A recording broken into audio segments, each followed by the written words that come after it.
کعبے دا ذکر کیتا تے فرمایا عالمین، تے اپنے محبوب دا ذکر کیتا تے فرمایا عالمین، اپنا ذکر کیتا عالمین عالمین۔ رب تبارک و تعالی عالمین دا کیے رب یعنی رب موجود ہے، رب موجود ہے، رب موجود ہے۔ قرآن کا ذکر کیتا تھا، اللہ نے فرمایا اساں اپنے عبد خاص کے اوتے قرآن نو اس وجہ تو نازل فرمایا ہے تاکہ ڈر سنان والا ہوئے، عالمین لئی عالمین نو ڈر سنان والا ہوئے۔ تے کعبے دا جدو اللہ نے ذکر کیتا ادو بھی اللہ نے عالمین فرمایا، یعنی رب عالمین ہے، موجود ہے، قرآن عالمین موجود ہے عالمین واسطے، تے کعبہ عالمین موجود ہے۔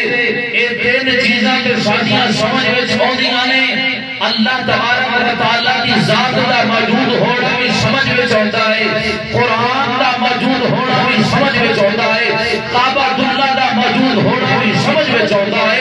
اے تین چیزاں کے اسی مننے ہاں، ہن ہر آ جاتی ہے چوتھی چیز دے پہلیا غور کر، اللہ نے قرآن کا ذکر کیتا عالمین فرمایا، فرمایا موجود ہے، اپنا ذکر کیتا تے عالمین فرمایا، فرمایا موجود ہے، کعبے کا ذکر کیتا تے عالمین فرمایا، فرمایا موجود ہے۔ جو تین چیزاں میری سمجھ میں آ گئیاں نے، پھر چوتھی چیز بھی من رب پروردگار نے جڑا اعلان کیتا ہے وما ارسلناک الا رحمۃ للعالمین، جویں رب دی ذات موجود ہے، قرآن موجود ہے، کعبہ اللہ موجود ہے، انہیں امام الانبیاء دی مبارک ذات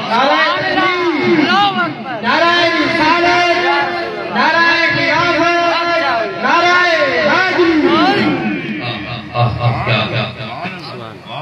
قرآن بھی موجود ہے۔ سبحان اللہ سبحان اللہ۔ تینوں کو منیے دیکھو نام کیا کہ پھر ساریاں کا انکار کر، ساریاں نے چھٹ۔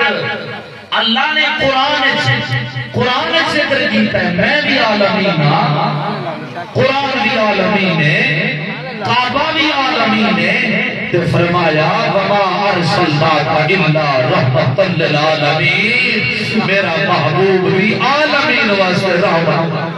سبحان اللہ سبحان اللہ۔ میں عالمین دا رب ہاں، عالمین دا رب ہاں۔ قرآن عالمین لئی خوشخبریاں تے ڈران والا بن کے آیا ہے، کعبۃ اللہ بھی عالمین